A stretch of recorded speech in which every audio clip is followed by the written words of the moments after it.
You've made a great song, you've released it, and Spotify has put it on some of the biggest playlists in the world, and all of a sudden, you're partying on an island with Jay-Z and PewDiePie.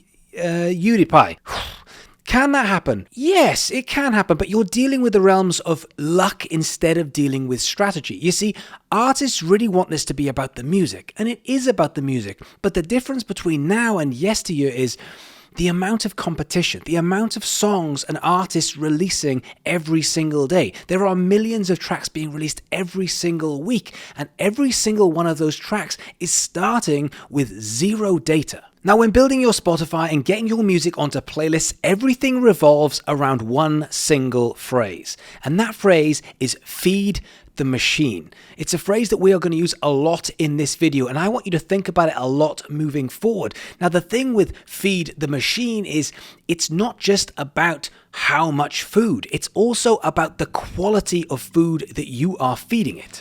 You see, Spotify is data-driven. It wants your song to be great. In fact, it wants to show your song to the world. The problem is, does it know who to show it to? And even if it does show it to people, can it guarantee that those people are going to like it and not leave Spotify? Therefore, it has safer options. Now, your job is to become, over a period of time, a safe option for Spotify and playlist curators. Don't forget, Spotify wants one thing and one thing only, and that is for every single person to never leave Spotify ever. Now, if you can start to contribute to people staying on Spotify for longer, then you will get rewarded.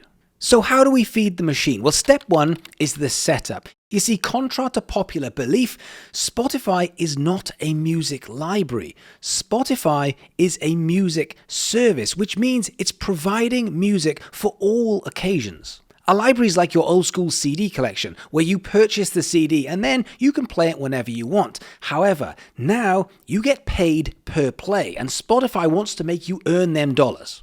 So you need to take Spotify seriously, and this is the start of feeding the machine, the setup, making sure that you are giving people every opportunity and giving Spotify every single opportunity, which means it starts in the back end. Your banner, is your banner professional? Is your banner looking good? Or have you just thrown something up that you found on a Facebook profile? Do you have professional, interesting pictures? Do you have a really strong bio with a really strong story? Have you put your social media links into your Spotify profile? All of these are small details, but if you're not taking Spotify seriously, why would Spotify take you seriously? And this is just the beginning. When it comes to your artist pick, do you have one? Is it just a song? Or have you been clever? Have you added a playlist? Don't forget, we're trying to get people to stay on Spotify. So if you can add a playlist of 6, 7, 8, 9 songs, there is a chance that someone will click into your artist pick, and then instead of listening to one song, they start listening to 4 or 5 or 6 songs. You're feeding that machine. Nowadays, you can even add tour dates and merch to your Spotify profile. And if you don't have merch, now's the time to start. It costs very little to start some merch, and you don't have to go and order 200 or 300 t-shirts. You can do this as print on demand, and you can add this to your Spotify profile. In doing it, you're adding more data. You are allowing people to potentially purchase from you, which feeds the machine. Now, we also know that music videos are coming. Now, the biggest artists in the world have got their music videos on Spotify. And maybe, I'm not sure yet, but maybe music videos will become more relevant if people are watching them on Spotify.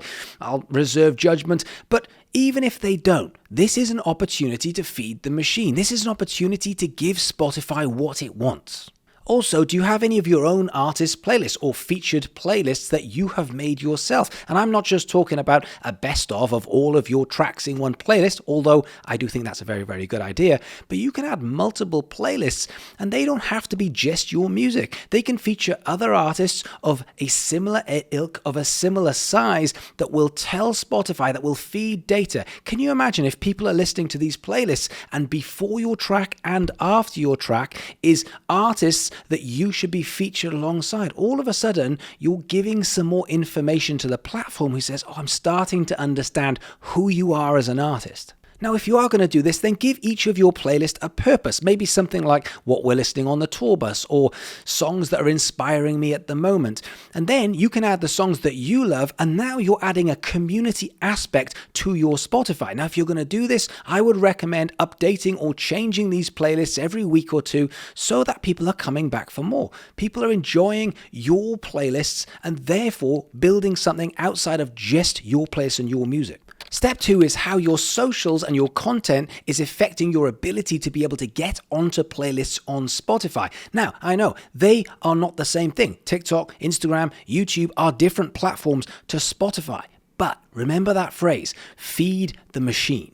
So much traffic is coming from different platforms, and it might not even be that someone has clicked a link to get you. They might search you on Spotify, but it might be because they've seen you on TikTok or Instagram or YouTube. Now, the reason why this is so important is because these are the people who are most likely to listen to your song all the way through or listen to multiple songs. These have the biggest connection. I found you somewhere else and I liked it so much that I wanted to come over here and listen to your song. Massive brownie points for Spotify, but also the data's now being fed in, and that is really good data. Also a small thing, but please make sure you have a link to your Spotify or a link tree from your socials. Just think about the traffic. Think of it like this. Imagine if you could get 5,000 people a day viewing you on TikTok, Instagram Reels, Facebook Reels, YouTube Shorts. So not necessarily 5,000 people on one platform, but that might be split over 4 platforms. Now, that works out at around 2 million views per year. That's a lot of views. Now, if you did 5,000 per platform, and you could do that over 4 or 5 platforms, you're looking at around about 10 million views per year. That's a lot. Put that into perspective. If you are advertising on TV or other places in front of 10 million people, you are going to be looking at hundreds of thousands of dollars or pounds worth of advertising. But what we're talking about is completely free. Now, the other reason why you need to be consistently producing social media content is because of social proof. If you're going to approach a playlist curator, then they are going to go and check you out. They're going to see what you're doing. They want proof. Does anyone care about you? If they say, oh, that people really do care about you, they are much more likely to add your music to a playlist. If they say, yeah, I went to your socials, no one really cares, then we're back to the age old, it should be all about the music. Well, maybe it should, but it isn't, because we're dealing with emotion. We're dealing with people's fear of adding music to something and saying, I think I like it, but what happens if I put it on and other people don't like it? Then they're going to judge me. So it's the proof that socials give that provides these opportunities. Step 3 is how you're going to release music specifically for Spotify playlists. Now, Spotify is an algorithm, just like all the other social media platforms. And if we're talking about feeding the machine, then that also amounts to quantity of audio. So if you're just adding a song and then you go missing for 3, 4, 5, 6 months, then the algorithm is a little bit skewed. The algorithm is thinking, I don't really know what's going on here. So consistent releasing not only helps Spotify, but it helps your audience understand what's coming. So therefore, I would recommend releasing every 4 to 8 weeks, usually around about 6 weeks, maybe 8 weeks. And this depends. This depends on how much music you've got. It depends on how good you are at promoting the music. I always say, if you've got something that's absolutely flying, then get another song out. If you've got something which is absolutely bombing, get another song out. The issue here is if it's doing okay, you could probably keep on promoting it for a couple more weeks. But if people love it, they want more. If they don't like it, they want more. Now, there's a slight difference between releasing music for yourself, releasing music for an audience, or releasing music because you're trying to trigger an algorithm on Spotify. Just slight differences. But don't forget, you need to use the music to build the buzz, to get the opportunities to grow. Spotify becomes an outcome. Instead of saying, I'm going to use the audience to try and build Spotify, what we're going to do is we're going to say, I'm going to use the music to get opportunities, to build the audience and to get that music excited, because if they're excited, they are going to go to Spotify. That feeds the machine. That builds up the algorithm, and that gives me more opportunities for either this or other songs in the future to be able to pitch for Spotify playlists. In the first couple of releases, you are using the music to build the audience, but over a period of time, that starts to shift. Taylor Swift is not trying to build her audience. Taylor Swift is using the audience to promote her music. The problem is Taylor Swift's probably the most famous person on the face of the planet. So where it starts is we use the music to build the audience, and over a period of time, that will shift around. Step 4 is how we research Spotify playlists. If you want to get on playlists, then you need to understand the differences of all of the playlists. For example, algorithmic playlists. Now, these are Spotify data-driven playlists, whereas professional curated playlists, well, these are people who are creating playlists for other people. And then there's people like you and me, which is user-generated playlists. These are people who are just making their own playlist, like a mixed CD or a compilation that they can listen to in the car or wherever they're out because they enjoy that music. Now, every artist is so desperately focused on the Spotify algorithmic playlist that they forget that even the user-generated playlist is adding really good data. So imagine if you could go and get 50 to 100 people who like your music to go and make a playlist. And on that playlist, there may be 10 or 20 tracks featuring yourself, maybe a couple of your songs, and other artists that they like that fit into that genre or fit into your style of music. That is feeding the machine. And then imagine if those 50 to 100 people listen to that playlist 5 or 10 times. All of a sudden, thousands of bits of data are being fed into the platform. Meanwhile, all of the artists who are so desperately trying to get on Spotify's algorithmic playlist are missing out on this time. But then comes the professional curators, the modern day DJs of Spotify. Now, this is where it goes wrong for most artists because most people want some money, and therefore paying to get on playlists, as you've probably heard a million times, destroys your algorithm, it destroys the data, but also it destroys things like your fans also like, or your radio that shows other people music that they might like, or which features you in other people's radio stations. So this is where we need to be careful about professional curated playlists, and we need to do our due diligence. When it comes to finding them, there's several ways that you can find playlists that you'd be able to fit in. There are plenty of search engines that will help you find these playlist curators. Google, social media, even ChatGPT. Or you can even go into Spotify and you can take an email address, for example, gmail.com or hotmail.com. And if you do that in the search, it will show all of the playlists which have that within their profile. Now, if you did hotmail.com metal or gmail.com EDM, then you will get all of those playlists with the email address that feature in that genre. In DKNBA, we even have a playlist tool called Sonar that allows you to search for key phrases and genres and moods within playlists that you can then approach the curators themselves. And then, of course, you've got playlist consideration websites like Submit Hub, Playlist Push. There's quite a few of them where you can get your music in front of playlist curators for consideration, not necessarily to go on a playlist. Now, they will give you feedback, they will say yes or no, but at least you've got the chance to be able to get your music in front of playlist curators. Now, when it comes to due diligence, you have to be careful of where you are allowing your music. So there's plenty of websites, including Chartmetric. Chartmetric is probably an industry standard website that allows you to look at the playlist that you're potentially going to add your music to and find out whether or not it's real. There's also the common sense test. If it's got 500 tracks on a playlist and it's got everything from metal and rap and EDM and jazz, then it's probably not the right thing for you. So there is a common sense factor with adding your music, but there's plenty of other websites that you can do a Google search for that you don't have to pay any money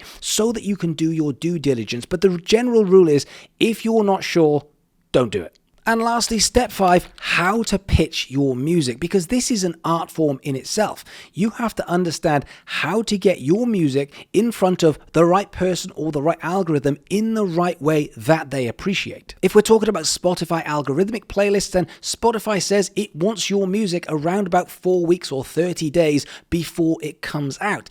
And if Spotify wants that, why go against it? I hear people say it's better if you only do it 7 or 14 days before. And I think, yeah, but Spotify have asked for it 30 days, so why don't we just play Spotify's game?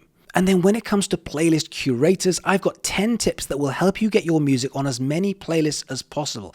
But we are dealing with people. We're dealing with curators, people who love the music, and they probably love the narrative. They might not feature this song, but there's no reason why they won't feature the next one, or the third one, or the fourth one. So always remember that these are real people with real feelings.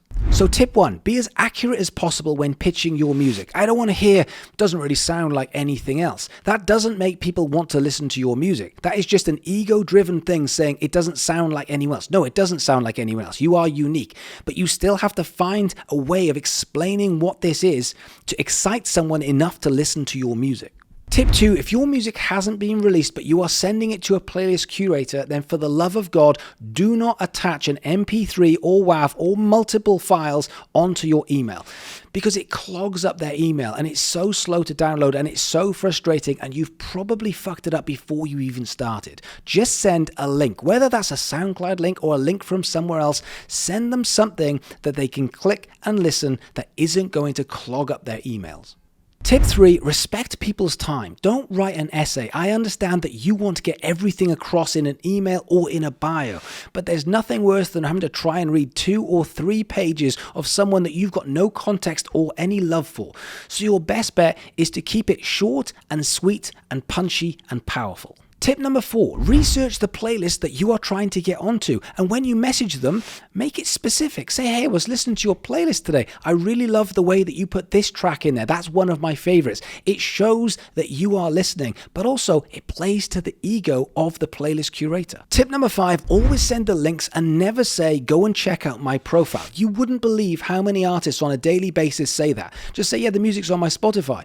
What, so I'm supposed to go to your Spotify by actually doing a search? I haven't got time for that. Your best bet is to give people the link and don't make them work. Number 6, this stands to reason, but only pitch to playlists that 100% fit your demographic. The last thing you want to do is feed bad data into Spotify. Tip 7, if you do get featured, say thank you, or even better than that, go and make an Instagram story sending people to that playlist to do your part and show that you really appreciate them. Tip 8, make sure you have a great story and, even more importantly, great promo. A great press shot is so important, and it's 2024. It is not hard for you to go and get a really quality picture. Tip 9, there's a chance you're going to get feedback from that playlist curator, and there's a good chance that you're not going to like it. Drop the ego, say thank you, appreciate it, and say, I'm going to send you my next track as well because I'd love you to have a listen. When you send the next track a month later, say, hey, I really took on board what you said. Would you mind having a listen to this track? Now they feel like they're in the story. They're part of that narrative. And if they like it, there's much more chance of them featuring your song on their playlist. And number 10, build relationships. You are in the relationship building game when it comes to playlist curators. They might not like this song or the next song. They might like songs 3 and 6.